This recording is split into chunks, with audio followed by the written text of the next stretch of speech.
Sağ olun, buyurun. Yaşar tabii ki sizi təbrik eləmək düşür bizə. Çox sağ olun. Azarkeşləriniz də çox sevinirlər. Amma mənim bir sual düşündürür.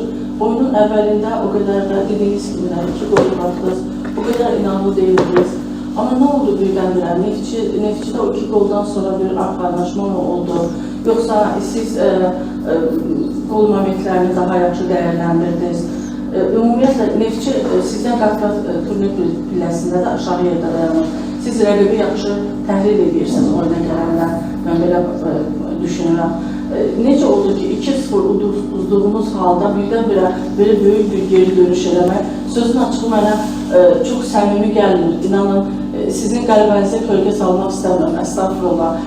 Əməyiniz, zəhmətiniz təbii ki, bəhrəsini alacaq. Siz də çox çalışırsınız. Amma mənə kənardan baxan adam kimi, oyun kənardan izləyən adam kimi çox da səmimi gəlmir. Yəni, orada stadionda baş verənlər 2-0-dan sonra birdən-birə oyuncular necə olur? Onlar arxayınlaşırlar mı? Sonra qol vurmuyor. Rəqibi belə gözdən çıxarırlar mı?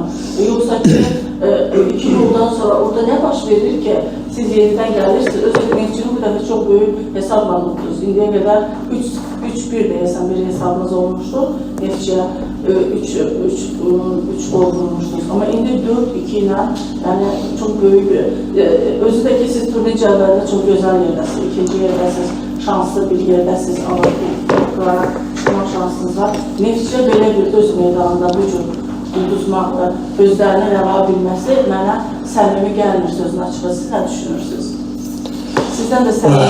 Ümumiyyətcə, mən 33 illik futbol təcrübəm var və bu tip oyunlar istər bizim çempionatda olsun, istər digər çempionatlarda çox olur. Halbuki bu, belə deyək, 2-0 Qarabağda məğlub olduğumuz oyundan sonra 3-2 qələbə qazanmışdıq və bunun əsas səbəbini nədə görürəm?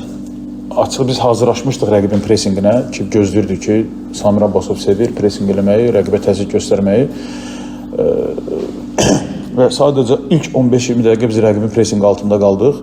Ondan sonra da 2-0 olduqdan sonra da biz yaxşı oynamırdıq. Mən düşünmürəm ki, pis deyə bilmərəm, oyun ortada gedirdi, belə deyək, rəqabətli bir oyun idi. Onlar da vura bilərdi, biz də vura bilərdik, amma hissənin sonlarında yaxşı presing tətbiq edib, topu ələ keçirdi, penalti qazandıq. Və diqqət yetirsəz, biz mütəmadi olaraq daha hücum potensialını artırmaya başladıq.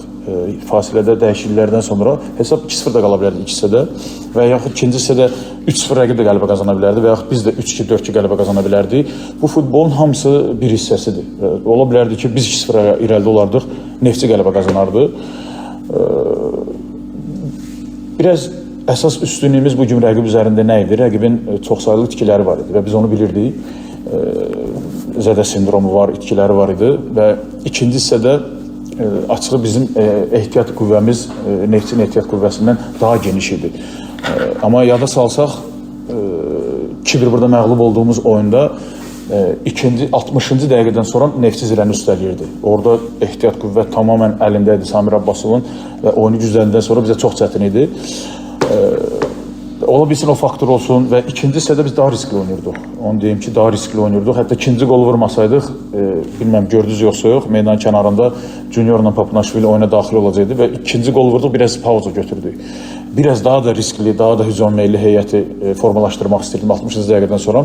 Amma 2-2 oldu. 2-2 olduqdan sonra rəqib də bilirdi ki, rəqibə daha çox qələbə qazanmaq istəyir ki, turnir cədvəlində bir pillə yuxarı çıxsın.